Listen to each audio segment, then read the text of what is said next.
morning. This is Maria from Mid Wales. I'm a knitter and a farmer from Mid Wales, and this is my second knitting podcast. I'm amazed I've had the courage to come back. I'd like to thank everyone who's put nice comments up saying, please do another one. So here I am. A little bit later, I wanted to do this on Friday, and today is Sunday, the 18th of January. But my house is like a madhouse. I don't know how podcasters find some peace and quiet to just sit down and talk for a little bit about what they're doing, and to set my table is covered in projects and part done and finished. This is not as easy as you think. I tell you, I am in awe of you podcasters who do this regularly. Anyway, so I'm Maria. Let's get right down to it. What's got me doing this is Yarn and Yarns, Angie, 12 cast-ons in 12 days. I thought it would be such fun because it is so out of the box for me. I'm a serious monogamous knitter. A year ago, for the first time in my life, I had two projects on the go, one complicated and one just vanilla knitting. And I thought I was being completely wild. And now look at me, 12 cast-ons in 12 days. Woohoo! Anyway, go girl. So what I'm wearing, this is a self-drafted pattern. I stole this idea from somebody on Pinterest. I had no idea who it was, so I apologise. And then I made it my own. It's Debbie Bliss Cashmerino Aran, and this is obviously colour work, straightforward colour work. This is a fence, Bits the dog, Sean the sheep, and there's a little bit of interest at the top. Did a little bit of the sleeves. I'm really happy with the contrast colours of this because you'll find if I do many of these, that is a recurring theme. I find it so difficult to get colours right when I'm doing colour work so that I get a good contrast. This is at least 3 years old because I made it when my fifth grandson, Edward, was born, because we live on a farm and he lives on the farm. And it amused me greatly that this little baby was going to be around sheep. So I knit lots of things for the babies, as you do. Inevitably now he's 3. And he actually says to me, Grandma, I don't want any more cosy sweaters. I just like Spider-Man fleeces. There you go. So anyway, so this has been fantastic. I've worn it and worn it and worn it. It has slightly pilled under here, but really not so. It does need deep pilling, but it's not a disaster. Okay, so that's what I'm wearing. Finished objects. Here we go. So my first cast on for the 12 cast-ons of Christmas with Ange was a very old-fashioned Sirdar out of a book cardigan. It's called a men's cable, and I knit size 48 to 50 because this is designed to be a gardening cardigan, so it'll be worn outdoors. It's not an indoor object. I bought some hand-spun, undyed Herdwick wool from eBay for £18 for 1 kilo. Here we go. £18 for 1 kilo. So I was pretty sure that 1 kilo wouldn't cut it. So I just went and ordered another kilo, and I've just weighed it. And actually, it's used 1,348 grams, so 1.3 kilos. Very old-fashioned knit, straight needles, 4mm, 5mm, cable. And here we go. So first of all, I knit the back. Knit the back. Woohoo! This is a very big person, obviously. And then I knit the two fronts. And the sleeves. And then obviously sewed it all up with a button band. And the button band, how much I love these circular needles. Anyone as old as me, do you remember when we used to try to cram something ridiculous like 400 stitches on one straight 4mm needle, working your way round, and then stitches falling off, and oh my God, or else you'd have a hideous join at the back because it couldn't be done. So you'd sew it in the back and you'd have a big bump on the back of the neck. I just think this modern knitting is a delight. Thank you, Knit Pro inventors, or whoever came up with the circular needle. So no, that is that. I have no idea. I know it will fit the person. However, I haven't blocked it yet because I grew up on a Lake District little farm where there were Herdwick sheep, and I've knit with Herdwick before, and I cannot remember, obviously it's not super washy. If I block it, is it going to bloom big or is it going to shrink? So if I'm with the gift recipient when I block it, I can make it do pretty much whatever I want, I hope, within reason. So I've actually weighed that because one of the things I'm thinking of doing this year is to weigh wool in, wool out. When I retired, December 2024, I decided that I was going to allow myself to go completely berserk on eBay and Vinted for second-hand wool and try wools that I've never knit with before or haven't knit with for decades or just fancy, or it just catches my eye and it's cheap, as you do. So one of those things that I bought a lot of was designer knitting sock wool. And here we go, guys. This has been a complete delight. So basically I get 100 gram ball of hand-dyed sock wool. I talked about these as working projects 2 weeks ago, so I won't rattle on about them too much. But basically I do one adult sock, a man-sized sock. I used West Yorkshire spinners for the cuff, heel and toe. And then I have enough left to do a ladies pair. And what I do is I weigh the ball and make sure that I've got enough to do the same. Weirdly, stupidly if you like, I got overconfident on this one. I knit my man's and I knit them slightly shorter than the other pair. So then I knit the woman's, and because I hadn't weighed them, I knit them slightly shorter again. So now I've got waist and I've got a good 40 grams left of this. So I could actually probably get a pair of shorties or a child's pair of socks. But I was a bit cross with myself thinking, with that, I had about 10 metres of waist. And I was so disappointed to suddenly find I've now got waist again. But anyway, 4 pairs of socks. 3 of these were my 12 cast-ons in 12 days. One of them was a 2025 project. So that is all my finished objects so far in 2026. So my next cast on is a really complicated one. So I'm going to come back to that in a minute. And first of all, I'm going to talk about my really next straightforward, delightful, everybody's doing it for a reason cast on, which is a friend of my son is having twin babies. Can you imagine? Twin babies, 1 boy and 1 girl, due in March.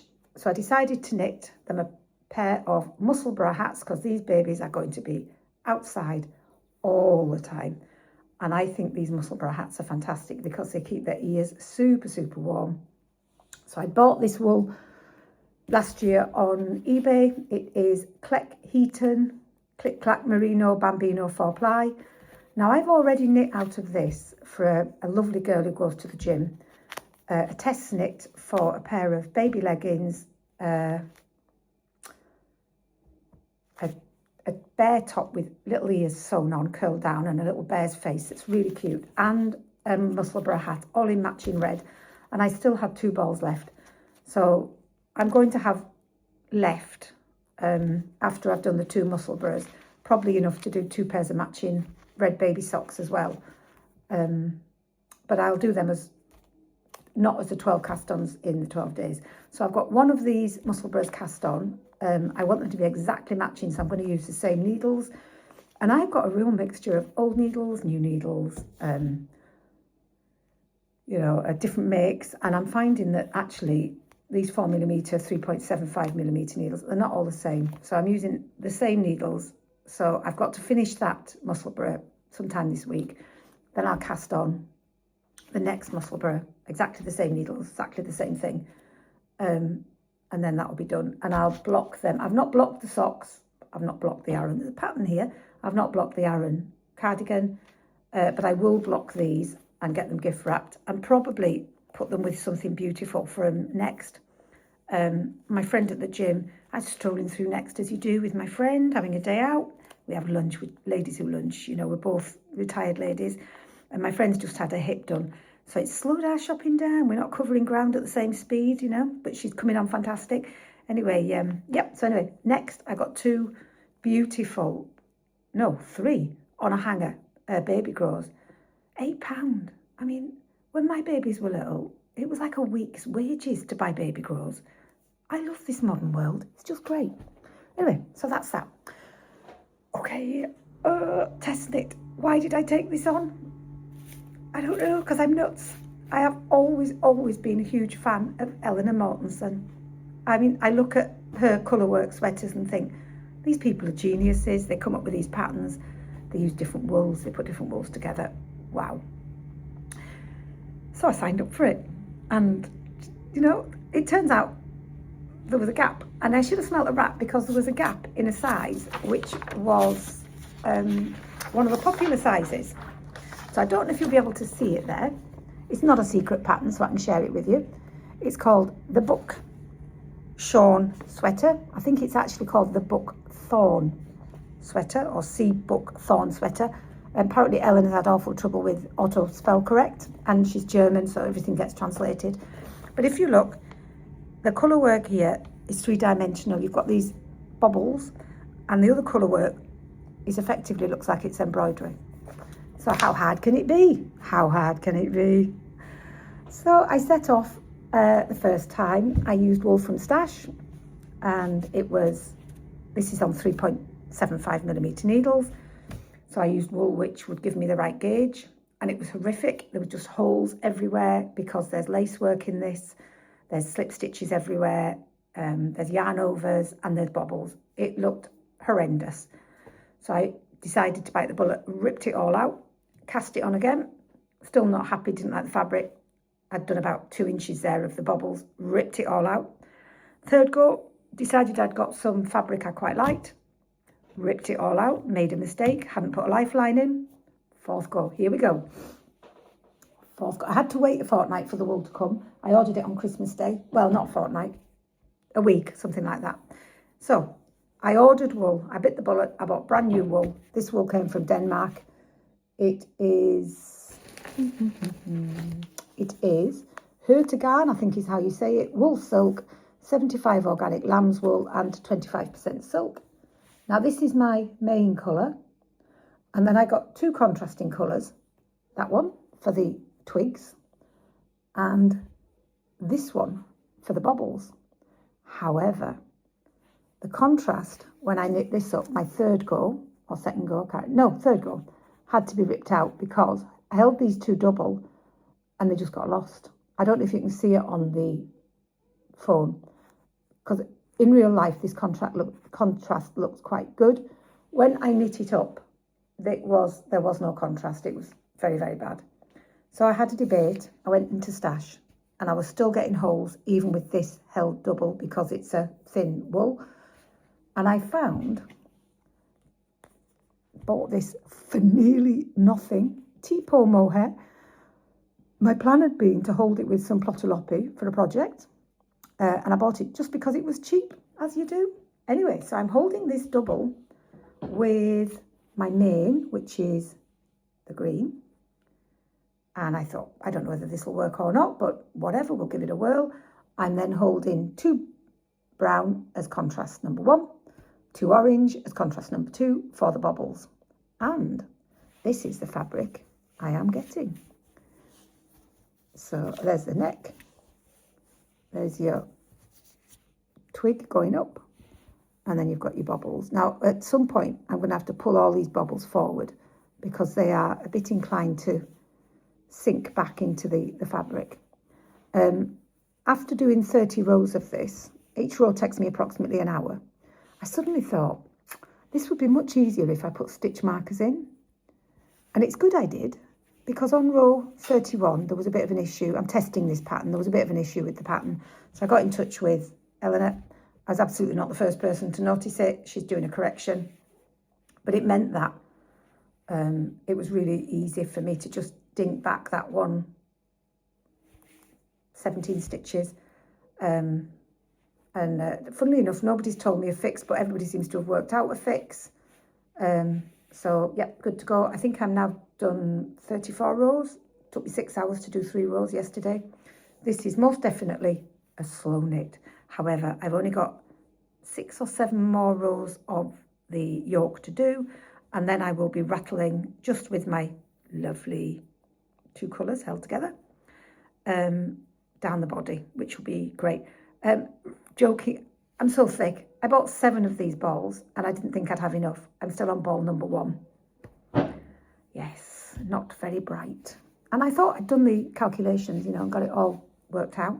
But it was very cheap. The cost for this is going to come in at £30, and it's brand new wool. So no complaints there. And while I remember the cost for the socks, I think I bought that. Each pair of socks, each ball of wool would have been a tenner. So each pair of socks is roughly £5. And the big cardigan is £18.34 for the 4 balls. And I've used another ball, so £4.50. £22, £23. I mean, really, really economical. I'm really pleased with that because it was a comfort knit, going back to what I'd always done with, the one needle under my arm, and you can watch television, and it's a really easy pattern. I'm not a very good podcaster. I'm going back and forward, sorry. But that Sirdar Aran pattern was such a delight to knit. It was so easy. Just an 8-stitch repeat. You can watch your telly, you can watch your podcast. This Eleanor Mortensen pattern, absolute focus. It's the most beautiful garment. I think it's going to be beautiful on as long as it fits me. And if not, I'm not going to rip it back. I'm going to find somebody it fits and just keep taking it with me to everywhere I go, because I've got lots of women in my family, and eventually it will fit. And then if they say they don't like it, I'll keep looking.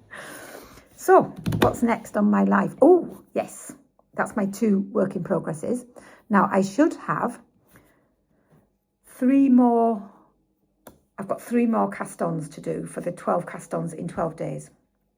So I have them planned. Well, actually, I've got 4, because I've got the one Musselburgh, which isn't yet cast on, but that's sort of in progress. And then I've got 3 more planned. So the first one is going to be an Elizabeth Smith knit, the Ramona pullover. And I'm knitting this for a really special family friend who, when our children are about 5 or 6 years older than her 2 children, but they've been so good to us all our life. She's a beautician in town, and she picked that pattern. Now I bought one of my first escapades into podcasting. I discovered Plotulopi, which I didn't know there was such a thing till I retired. Here we are, or maybe it was just before I retired actually. So I've got 7 plates of this, and I bought some matching mohair. The mohair is seconds. It's on eBay as Rowan unlabelled. I have used some of this before, and when I blocked it, all the colour leached out. So I'm hoping this is a different batch. I'm hoping I'll be more successful with this. Now I can tell you how this knits up, because I had a disaster. So I started the Ramona back in 2024, about a month before I retired, November 2024, and was just looking at it and realised I'd done that brilliant thing that you do, twist. Ooh, how very sad. So I've done the German short rows, and there's a twist. So I just zapped it off my needles. Was going to rip it back, but of course it's got mohair in and it's Plotulopi. So when you try and rip it back, that happens. Just falls to pieces. So yeah, there we go. So that was that. I'm looking forward to this knit. I've done two test knits, maybe 3 for Elizabeth Smith. I cannot recommend her patterns highly enough. It's like a little booklet, it's quite wordy, but she gives you every single thing you could ever want to know. She gives you all the schematics. She breaks every little detail down. You never have a question with an Elizabeth Smith knit. The woman is so incredibly gifted in the knitting pattern design world. She really is. I've done a lot of test knits as well for Sophie Hemmings of Knit Pelt Girl.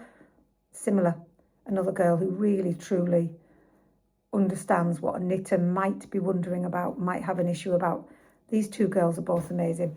funny enough, I did 2 test knits at the back end of 2024, and they were both what I would call first time knitting patterns. They were both just a raglan sweater, and I knit them in dual Sirdar and just let because it was so simple, I let the wool do the work, the heavy lifting, and they both came out absolutely beautifully. The very small differences. Sophie had done a sewn down collar, and Elizabeth had just had the collar just knit and cast off, but I actually knit it slightly longer and sewed it down, didn't knit it down. And yeah, Sophie had also done a very beautiful cast off. So I'm looking forward to that. That's one of my 12 cast-ons in 12 days. I'm making myself wait until I have got past the yoke on the test knit, because the time is rattling by for that test knit.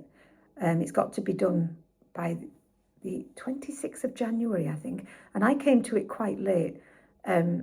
Eleanor is always deluged in people who want to test her patterns. And this was a second offering of a test call. So whether people had started it, couldn't do it, or she couldn't get enough large sizes, I have no idea. But I'm knitting size 4, I think. Yeah, size 4. Which is one of the popular sizes. So I wonder if somebody's got it, read the pattern and thought, ooh, not for me. Because it's knit inside out. Oh God, I'm a useless podcaster. If you look at this, that's the right side. So it's all purl work. Well, I'm quite happy to purl. I grew up knitting a lot of things in, rainbow knit purl. And I think the effect is really rather lovely. It's very unusual nowadays. So it's knitting. So there you go on the back. You can see it's got the knit stitch on the back. So anyway, lovely. Because it's been so complicated, there's the odd very long float, and I haven't woven them in like I would normally do, but actually it's not too bad. But I decided that I was just going to try and get it to look right on the outside. So that is my next cast on in 12 days, and then I've got 2 more, and this one makes me laugh. I bought this wool for this, is called the Bleideag, Bleideag, and I bought this as a kit off eBay 12 months ago. Quite a lot of money actually. I think it cost me £30. It let loppy with Ein Band, that shiny Bela twine type feel Icelandic wool to do the pattern. I knit it for a friend at the gym. I love this pattern. Oh my God. It has bust darts, German short rows. It is designed to fit a lady who is shapely. And oh my God, I have so many of these ladies in my life. So the lady who I'm knitting the Ramona for has a daughter who has got a magnificent bosom. What can I say? And actually, I think the daughter is having the Plotulopi. I've got this the wrong way around. And Mum wanted the Bleideag. So here we go. Some more Let Lopi. This is colour 0052, dye lot 1303. It's very, very dark grey. And I'm going to do a contrast colour with the Plotulopi cream. And I'll hold that double, one from inside, one from outside. So when I knit this Bleideag, I've knit a lot of Icelandic sweaters.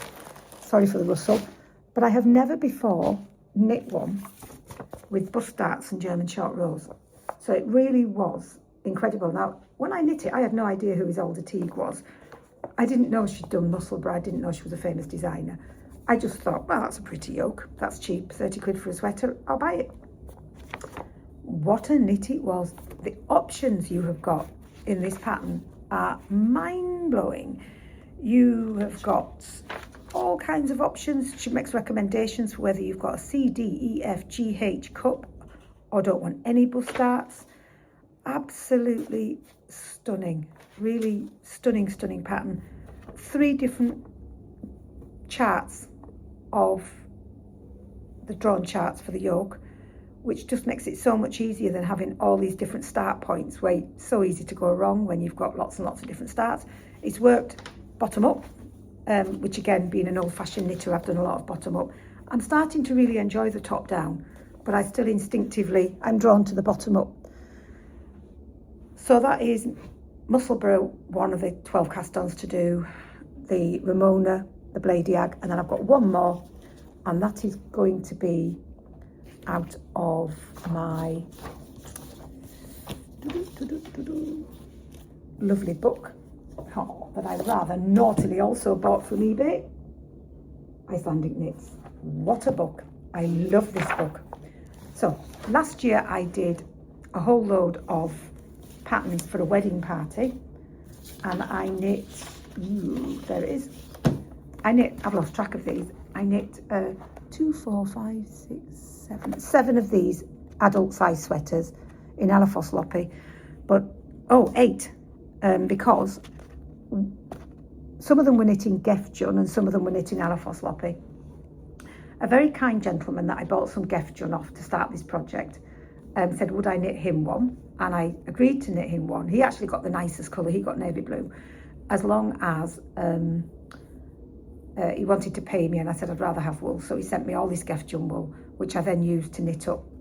I didn't make the 7, I ran out, but they're all exactly the same pattern, so they all coordinate. If you look on my Ravelry, I'm Maria 3102, you'll see a picture of all these sweaters. And the number of people who say, why have you knit 7 matching sweaters? Just amused me, a bit of a wedding project. It was my niece getting married, she's actually a knitter. And so the groom, the bride's brothers, the bride's father, all that sort of, everybody got one of these sweaters. So yeah, anyway, so I've got lots and lots of leftover wool. Look at this. Is that not a project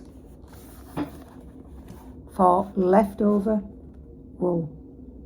And I'll play with it and adapt it with the colours. But unfortunately, our Edward, my little grandson, who that would be ideal in the lambing shed, would really rather wear Spider-Man. So there you go. So I don't know who I'm knitting for. Probably the twins' big sister.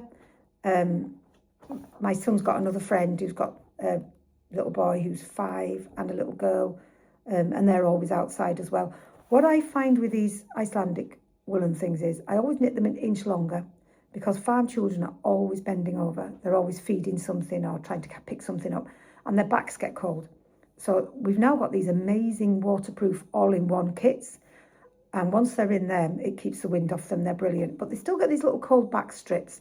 So if you knit an inch longer than the pattern, or even 2 inches, we say it keeps the bum warm, but I'm sure there's a nicer way to say it than that, but never mind. But it really does make a difference. And when you're out working, if you happen to have a toddler with you, they get cold very quickly. So if you can keep them warm with 2 pairs of socks, a windbreaker type thing, and a good woolen sweater underneath, oh my goodness, it does make such an enormous difference. And it means you can get on with your work without having to run back to the house continuously. So that is all the work on my needles and my planned future plans. So acquisitions. Now I've realised I've bought 1 ball of Alafoss Loppy cream wool, and I've bought 18 balls of Rowan cashmere and merino black, jet black, 4-ply wool. It was quite expensive. It was, I don't know, £30 or something, £40. It's currently having a rest in the freezer. It's been in the freezer 10 days. I'm always scared, because I buy second-hand wool, that I'm going to buy in moths, as you can imagine. A very kind lady, I do love this lady. I cleaned out her garage before Christmas, and as a Christmas present, she got me some Lakeland plastic lavender moth sachets, mothball things, and they in a sealed packet like a tablet, and you pop one out. And I've got one in with all my woolens now, and I feel so much better. I've been so worried about moths, because you start putting all this wool in. I always put it in the freezer, but the odd thing, you forget, it comes home and you knit it straight away. And it's difficult to know. With this red wool, when I'm knitting it, it's obviously somebody's had it in stash a very long time. And every now and then I find a bit of the strand has got a little bit of like a picked mark, which could be a moth, where a moth has had a nibble. But I haven't had anything where a moth has had a really good chew, thank God. And I don't know if that's moth damage or just old damage. But anyway, so I've got that in my freezer. I need to go and get that out today. I should have got it out for the podcast, but I'm not a very good podcaster. I hope I'll get better as the years go by, if I keep doing it, which hopefully I will, because I love talking about my knitting, and I find people are just not that interested. I was chatting away the other day to a bulk tanker cake delivery man on the farm, and his eyes glazed over. He really wasn't bothered whether I was going to cast on for the 4th time or not. What 12 cast-ons in 12 days, Angie, I cannot tell you the joy this has given me, because being a person who knits one thing, 2 things max at the time, it's made me look at my stash very, very differently. And it's made me think, so what do I actually want to knit in this first quarter? What am I looking at? And instead of just going to what the next project and then not thinking about the next project till that one is finished, it's making me look far more forward in relation to my stash, and far more trying to think, what do I actually want? So when I finished my projects, or even perhaps before, there's a few knits in here that I really fancy having a go at. This was one of my best eBay buys. I love this book. It's a delight to just read. The pictures in it are absolutely out of this world. It's becoming a comfort knit read, just a comfort read. This pattern, I've knit this up age 2 to 3 and given it to a little girl who lives on a farm. I knit it an inch longer, as again. See this rib detail here? I have never knit a corrugated coloured rib detail before like this. I loved this pattern. I'm so sad I didn't knit it in pretty girl colours. I knit age 2 to 3 thinking my baby grandson, who's 18 months, would wear it. It would fit him, but he has got a drawer full of these sweaters. And he's quite a big lad. And this little girl, it fit her beautifully, so it's gone there. Another thing I'm considering is, quite interestingly, this one, because again, it will use up some of this Gefjon. However, it's knitting Let Lopi, not Alaphos Lopi weight, and the Gefjon is all Alaphos Lopi weight. But it's quite interesting. It's partly knitting the round, partly knit on straight needles, but it doesn't have to use a lot of scraps. I mean, what a project to get rid of scraps. I treated myself 12 months ago. Actually, it was bought as a gift for somebody I'd done some cleaning for again, to some Blue Sky fibres, baby alpaca and silk. And it is the right gauge for this. Danielle Quintanilla, I think she's called. And I knit, I got her memories book and knit a sweater for my granddaughter in her book Memories. And there is an adult version, which I've pulled out. So there's the adult version of that. And there's this pattern, which I think will suit the fabric more. I think we'll get a better finish on this pattern than the one that matches the pattern that I've knit. But honestly, her patterns are just beautiful. I was sat in Corfu, as you do. I'm the only person knitting on the beach, funnily enough. Back in September, finishing off that sweater. I knit it far too big. My granddaughter, who I knit it for, is 4, just had a 4th, and I think I knit it age 7 because I was that worried that it was so complicated with the lace around the neck, and what if it didn't fit, and what if it knitted up small. So it's probably literally down on her knees, but had loads of fun knitting it. And then another favourite book, I'm not sure why I'm into favourite books at the moment, but this is the one with the shepherd sweater in. But there is a whole raft in here that I am dying to knit. Really unusual, fun knits. Really, I mean, if you had an advent, which that's not something that, it doesn't particularly float my boat, that one, but people who have advent calendars, I thought how lovely. And this is one that I think is absolutely stunning. It's mosaic work. I've never done mosaic work. Incorporated into an Alaphos Lopi sweater. What a dream pattern. I mean, how lovely is that? So, just pick up my pattern that's just dropped out. So what have I been doing since I was last with you 2 weeks and 3 days ago? I've been having adventures. Christmas came and went. It was lovely. And the day I filmed my first podcast, that was Friday morning, I then jumped in the car, drove to Bristol, picked up my friend Anne, who I went to secondary school with, and we got on a plane from Bristol to Venice. It was all booked in September, and we had the most glorious 4 nights, 5 days in Venice. Go in January, people. There is no queues. The flights were £35.99 return. I honestly thought I was going to have to fly the plane. I mean, how can they do it for that? EasyJet. We bought special EasyJet approved bags. We only had the cabin bag because I decided that I wanted this to be an adventure, an experiment. Let's see if we could do it. I actually brought back some spare clothes that I hadn't used. Amazing. I wore underleggings every day, really good quality Mountain Warehouse furry underleggings. I wear them in the lambing shed and they make such a difference to keep my legs warm. Jeans that are a size too big, but it meant I had room for my leggings and were still comfy. I took a spare pair of each of them in my little bag.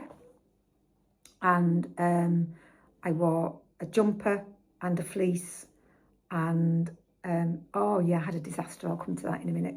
I wore a jumper and a fleece, a thermal t-shirt, a normal t-shirt, a woolen jumper and a fleece and a windbreaker waterproof coat, bobble hat. First thing I did was leave my beautiful Musselburgh bobble hat on the plane, so that's now gone.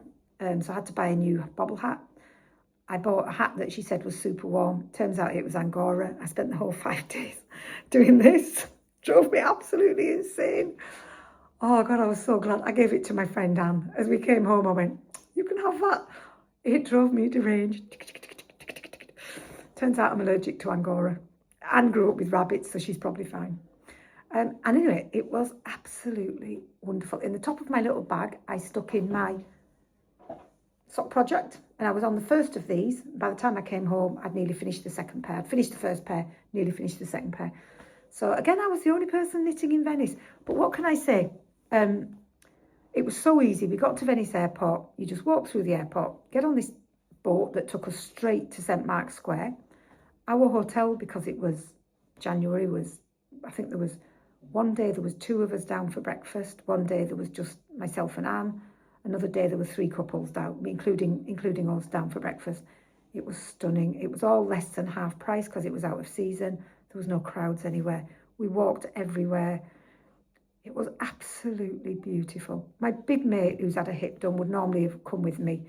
And she sent me a lovely message telling me where the best ice cream shop was and saying, enjoy the faded elegance of Venice. And I thought, that exactly captured it. It was beautiful. We didn't go on a gondolier because we're not in love, me and Anne. But we did I think it's called a traghetto, which is where you get on a gondolier and it crosses the Grand Canal for €2. So we had the whole experience for €2. But my God, these gondoliers are so beautiful. What is it about Italians? We just stood on the bridges and looked at the gondoliers going past, going, they're more beautiful than Venice. They must have a sort of a beauty test to see if you're allowed to be a gondolier. They were incredible. We met some fabulous people. We went to the island of Murano and Burano, and on the Murano spin on this boat, which was a rotten, wet, grey, raining day, we met these fabulous pair of girls from Canada, one of whom was a knitter, recognised because she had the most amazing gloves on. And we got chatting and I said, did you knit them? Oh, yes. She's a podcaster called the Pink Flamingo. So shout out to the Pink Flamingo. Absolutely small world. And her friend, the other Canadian, has said she's had to stop knitting because she's got hands, it hurts her hands. So yeah, if anyone knows a fix for that, if the Pink Flamingo watches this, if you know a fix for sore hands, she can tell her friend. But yeah, lovely, lovely people. Absolutely. The Italians were lovely. The other tourists were lovely. The Murano glass factory was out of this world. Then we went to Burano, which is where the lace is made. And literally, we walked into a tiny little house. And this very elderly lady was with what I would call a sewing needle, hand-making lace. Apparently, nobody wants to do it anymore. Not at all surprised. It takes 7 women months to make a tiny amount of lace. So sadly, I think in the next 20 years, there won't be there won't be an industry for that. We'll be going to visit Burano to admire the pretty houses in Avlanche. But yeah, it was all absolutely beautiful. There was very heavy snow in the UK the day before we were due to fly home. I thought Bristol Airport might be shut, but we got lucky. Birmingham caught the snow and Birmingham was shut. And we came back with no problems at all. Big thank you to British Rail, who got my mate home safe. She had to go back to Cumbria, where she's from, which is where I grew up. So it was all a really lovely experiment. it was a bit of a shame. When I was in school, we were a threesome. There was 3 of us girls who were best buddies, and it would have been so lovely if our third wheel had come with us. But very, very sadly, her mum is stage 4 terminal cancer, and not surprisingly, our lovely friend wanted to spend that precious time with her mum, and she was in our thoughts all the way around Venice. It was so odd to be 2 and not 3. Those 2 girls lived together, so they've been really close for these 40 years when I've been living down in Wales farming. So they're like sisters, they're big, big buddies. But yeah, we lit lots of candles in lots of churches for her mum, her dad, her, and for a very special friend of mine here who's got a horrible esophageal cancer, but he's smashing the cancer treatment. He got a stone cutter sweater before Christmas, which I did as a test knit for Nicolette. And that's on my Ravelry page. Hey, that was an amazing pattern, a really great first colour work project. If somebody fancies colour work, try the stone cutter sweater. Lovely, absolutely great. Nicolette Corley, I think she's called. She does lots of patterns in lots of languages. She's obviously a very gifted linguist, or maybe she's not British at all. I've never spoken to her, but her patterns are amazing, absolutely stunning. Yeah, so that was Venice. So we got home nice and safe. I'm taking my truck in for a service because when I left on Friday after doing my podcast, I had to put it into 2 low box to get off the yard because it was like that much snow. So I left early, got safely to my accommodation, met Anne on the way on the train. I didn't want to be late meeting Anne, so it all went really well. When I came back from Venice, I jumped in the truck and said, well, fancy that. The place I left the truck, they moved it because it was one of those, you know, we'll park it for you. They've left it in 2 low box. Guess which fool drove all the way to Bristol Airport? 2 low box gear on a Nissan Navara. Don't buy it second hand off me, peeps. You heard it here. Oh! A normal person would have heard the engine screaming, doing 60 or 70 down the M4. Nope. Sounded completely fine to me. 6 gear, 2 low box. So I fezzed up, told my lad over the road it needed a service anyway. So it's going in for a service this week, and I really hope I haven't done it any permanent damage. I'm not much of a mechanic, that poor truck, and it needs to be perfect because next week and the week after we're hauling sheep back from winter grazing, which is in Tenby, which I don't know how many miles away that is. It could be 40 miles away. It takes me an hour and a half each way because I spend a lot of time in lay-bys letting the traffic go past. My lad can probably do it in half the time of me, but I hate going fast with a full load on. It is some serious weight behind you, and I feel like I get pushed across the road, even though the truck is designed for towing and it's fantastic. I just go to the speed I feel happy at, and I'm happy to keep pulling in and letting these people past. I don't want to cause an accident by people getting frustrated because they can't get past me on the A road. So every lay-by, even if there's only one vehicle, I let it go past. So that's all my news. Shame I can't drive. Shame I'm cruel to my truck. I'm loving my knitting. I hope if I podcast again in the next 2 weeks, we'll have started lambing. At the end of this podcast, I'm going to put up a few shots from Venice. Oh, I forgot to say in Venice, I visited the wool shop. Oh, this woman was amazing. What a lovely lady. She answered all my ridiculous questions about that Vicente wool, the most expensive wool in the world. She said that I'd been fed a red herring, that it's no good to knit with. It's £1,000 a kilo. It's completely useless. It's only any good for making coats in the fashion making fabric industry. And she was showing me all her cashmere. A cashmere cardigan that she'd knit and designed herself, which was out of this world, €750. I could imagine a rich person like Victoria Beckham thinking that was a bargain. It was a complete work of art. It was out of this world. I loved her wool shop. She was a delight. She didn't mind me wasting her time. I stroked everything, enjoyed it all, and I took a few pictures for you, which I'll shove up at the end. But anyway, it's going to be a complete world change. My next podcast, assuming I do it and don't fall off the podcast twig, will be all lambing and all chaos in the lambing shed. I'm not too worried about January lambing. It seems to be fairly normal, but quite a lot of the January ewes didn't stand to the tup, so they went back in main wave. Turns out, as we've scanned, all those girls are now in lamb to triplets. So I don't know if you know about sheep, but sheep have only got 2 teats. If they have 3, we take 1 off and we rear it on the bottle. I am horrified to say I could well have over 100 pet lambs, and I'm not very good with pet lambs. I can keep the pens clean, I can keep the lambs alive, I can get them out alive, I can turn them out alive, I can do everything you need to do. But when it comes to pet lambs, my daughter-in-law is the girl. And sadly, she's at work, she's an accountant, working 4 days a week, and she's a genius with pet lambs. And I'm like, but I mostly keep them alive, but I'm not a genius. And with 100, you've got to have the eyes of a hawk. If one of them isn't feeding, they're dead like that. So here goes. Anyway, that's March's problem. Let's deal with January's problems first. They're all in the shed. If I get clever enough, I'll put a few in at the end, a few pictures in, so you can see what's happening in my shed. Okay, dokes, thank you very much. It's been a long podcast, much longer than I expected, actually. But I am a talker. Anyone who knows me knows I talk. But I wish I was more organised. I've zapped about. Sorry. I'll have to rehearse and practice. There's no chance. Anyway, thank you for watching if you've lasted till the end.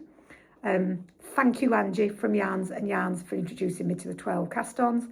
I have had such fun. I have loved watching everybody else's podcasts, which is what's made me do this, because I'm having such a lot of joy watching everybody else's.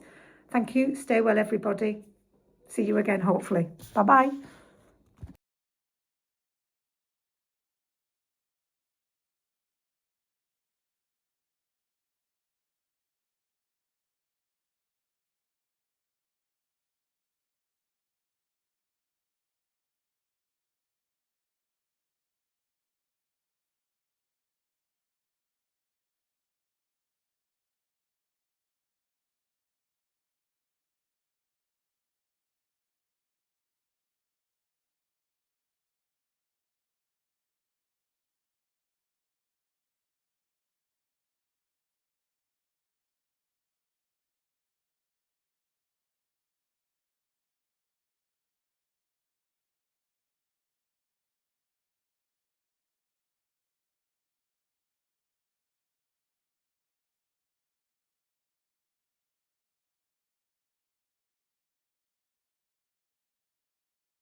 Necking an animal.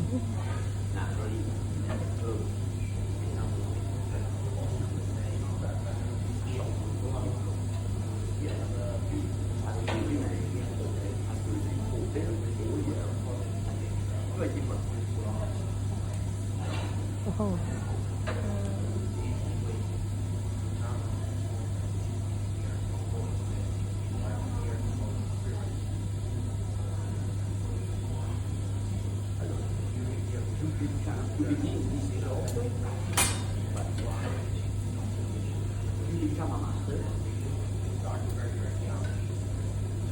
More or less then you have part of a family. You have the father, maybe brother, maybe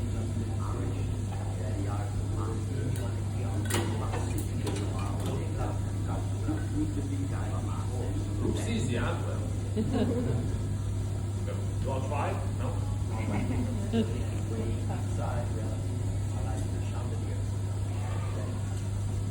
Okay, so now just the last touch is going to make a stand.